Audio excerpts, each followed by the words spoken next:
mga idol. Analang ko minsan mga idol. Dadakpa naman ang akong kumadin nga dato adlaw. So ako, si Dato Lagom. Do. Karon, ako ikaminsay sa inyo.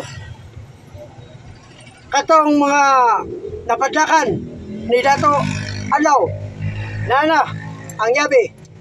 Ako nang iabre ang katong napadlakan. Ha?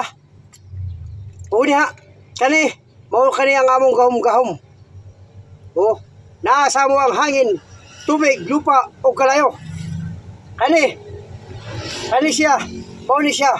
Ang kani ang letter, mao kani ang kalayo. Mao kani, mga idol, ang kalayo. No? Awgang kani ang tawas, mao ni, mga idol, tawas. Para sa katong sige yaw-yaw, sige tabi. Mabaho ba buwan ako ni mga idol.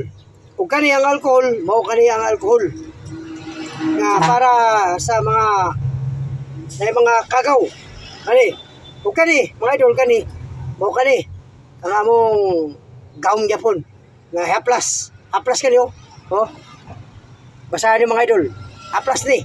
Mao di siya. Nga bisag asa kami, pwede dili maunsa ulupad. Kani ang suga mga idol, flashlight kani. Kay ngit-ngit ako man si Ilagom, di ko kita og ngit-ngit. Mo nang gadadala ko ni mga idol.